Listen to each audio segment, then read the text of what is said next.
Day 13, so week 2, day 6 of the 30-day strength and back hypertrophy cycle. So today we are doing back width and elbow flexor, so bicep hypertrophy work. Supported barbell row is the first exercise. Basically it's just a barbell row, but your head is supported on the bench. Then high angle seated row, so it's kind of a mix between a lat pull down and a seated row, just to hit the back at a different angle. We're going to do a bilateral, so both arms, although you can do it alternating if you want to. And then super wide pull-ups, supersetted with barbell pullovers. You can do these with dumbbells, but at a garage gym, I don't have dumbbells heavy enough. Typically at the gym I would use like a 90 to 110. So that's why we're going to do barbell, and we're doing it second because hopefully these make the lats fatigued enough to where we don't need a lot of weight for these. So that's why you can mix exercise order at a garage if you have a home gym to make lighter weights feel heavier. It's just hard to get the barbell up versus a dumbbell. It's much easier. Straight arm push downs. You can use individual handles or a straight arm bar with bicep tension curls. There's not a lot of bicep involvement with these, so that's why we're going to go ahead and superset it with a bicep or elbow flexor movement. Then cable preacher curls, you can do these with dumbbells, cables, or barbell if you want to. And then last is dumbbell supination with elbow flexion. So remember the bicep, as I supinate, you can see it shorten right there. So it elongates and it shortens. So you're gonna have the dumbbell on a bench, pronated, and you're gonna supinate that, and then you're gonna flex it. So we're trying to activate the bicep as much as possible. And then last is going to be our anaerobic conditioning.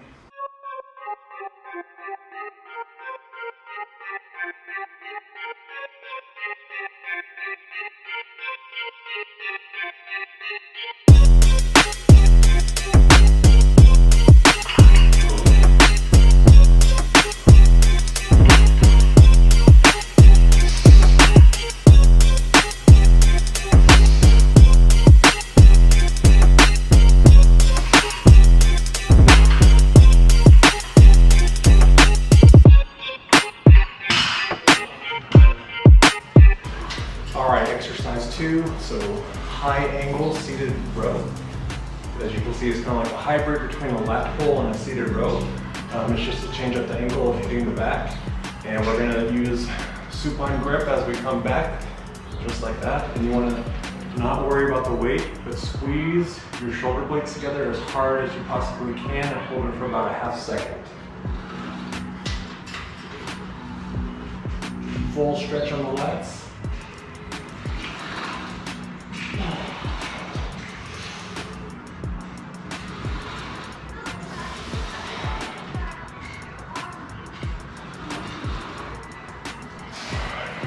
Try to touch your chest with the handles if you can, or the bar if you're using a bar.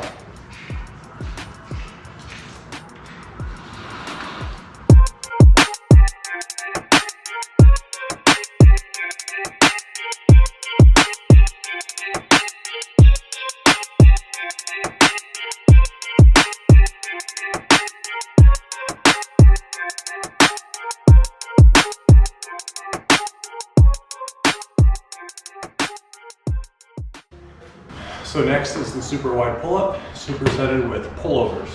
Pullovers are excellent lat movements because it's full shoulder extension into full shoulder flexion into extension, and that's what the lats do, is extension. The problem is, unless you have heavy enough dumbbells, you usually have to use a barbell at a home gym, and the barbells are much harder to get on the chest to start the movement. Whereas dumbbells, you can just put them on the bench. So a way to do that is set up your squat rack like so. That way you can just unrack the barbell at the level of starting position. And so typically you want to have a slight bend in your elbows and you're extending as far as you can. Sometimes it helps to sink your butt down so it's not going to pull you over. So sink the butt down and just go back as far as your body will let you go. So this is as far as I can really get unless I bring my butt up, which really isn't increasing range of motion of my lats. It's because my hips are coming up. So be aware of that. Also do several warm-up sets because it can really stretch the shoulder. This actually is a good shoulder stretching exercise, but you have to be careful for leg roll and long-handled bicep injuries. So it looks like this. So you can just unrack it from your starting position. Slight bend in the elbow.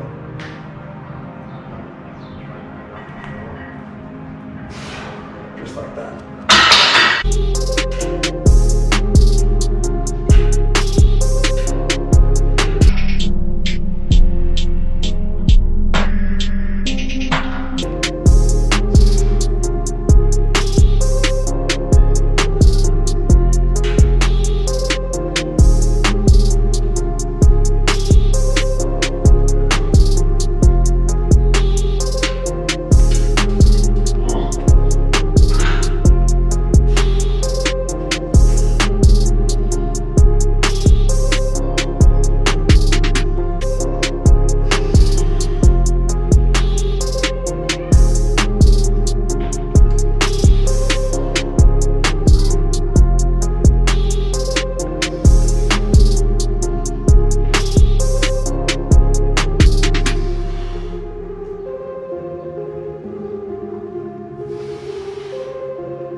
Because I'm barely getting 4 reps on the pull-ups, and go from super wide to neutral. You're typically stronger with that grip.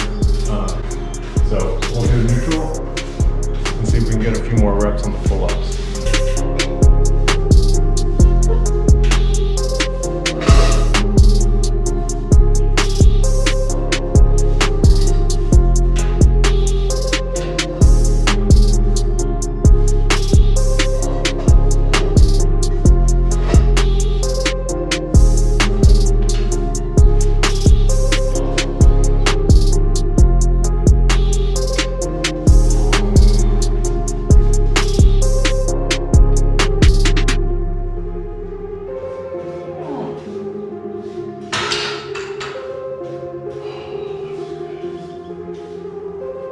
Okay, so another lat isolation exercise. So it's straight arm pull down. Basically, you're stretching that lat. It's similar, very similar to the pullover. And then also a little trick, if you have the cable pulleys like at a commercial gym, you can hold on to them like that. And you're not only doing humeral extension, but adduction as well, bringing it closer to your body. And then the lats do extension and adduction, so you're gonna work them even more. Or if you have a cable pulley like this, that's why I try to pull this out and then bring them in. But if you don't have that, you can still do just extension.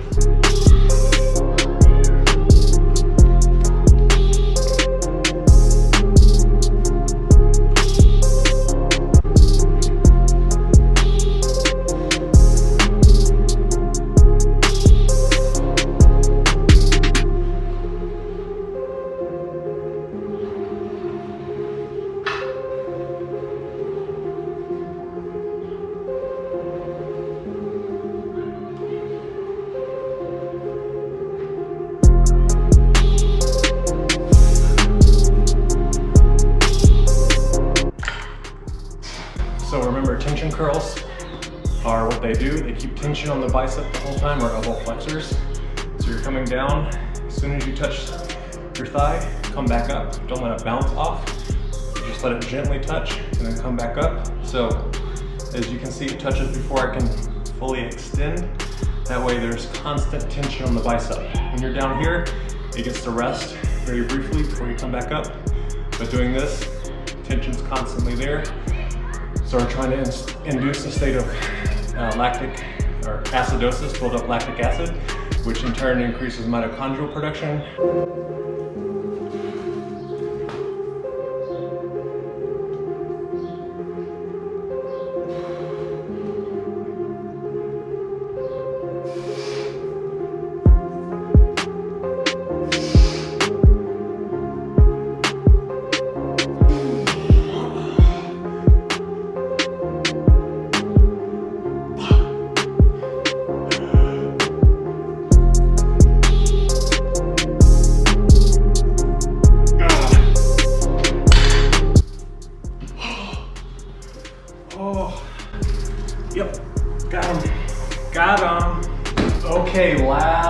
exercise, we're gonna drop the supine flexion exercise just because biceps are feeling it.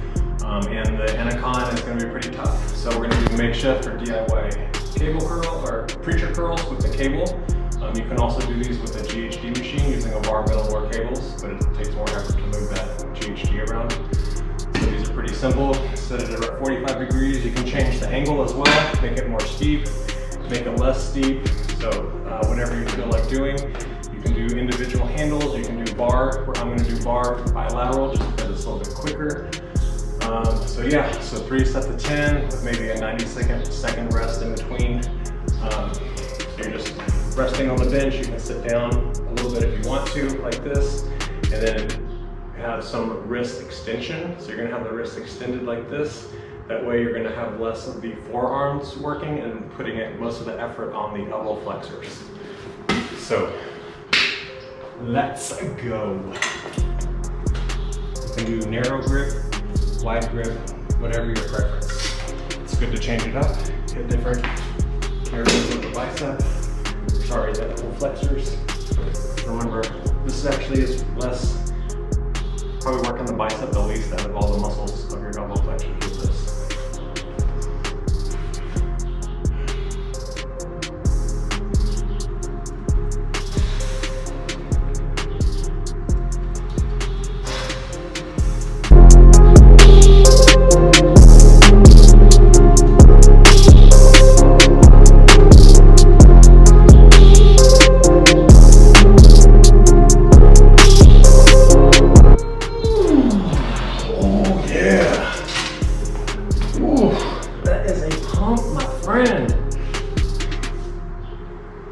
Got him.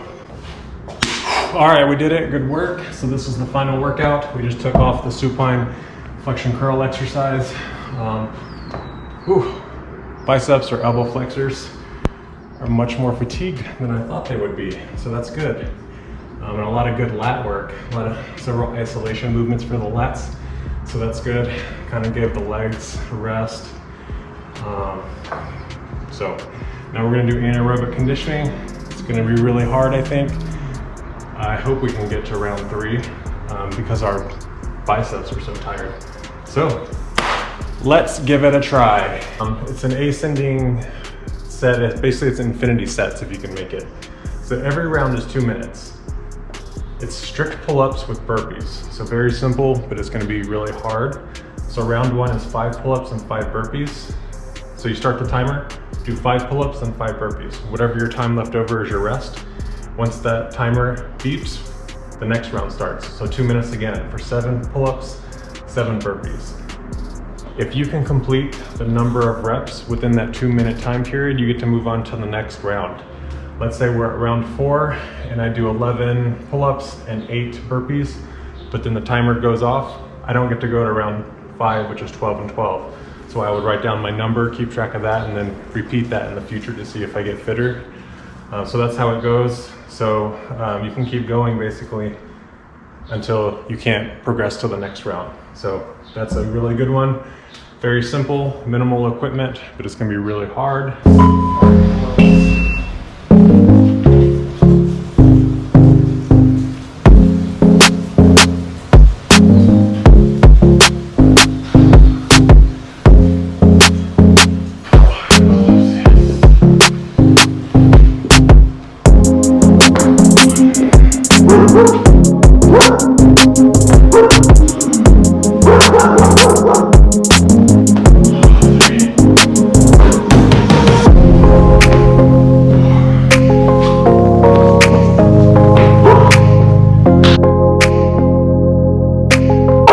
Next round, 7 and 7.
Last one probably.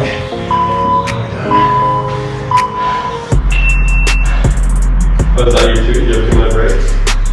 Yeah, so like, start 2 minutes, 5 pull-ups, 5 burpees. Whatever time's left is your rest. Next round 7-7. And you keep going until you can't get the number within that 2 minutes. So right now I'm at 11 and 11. Within 2 minutes? Yeah. All right, down 30 seconds.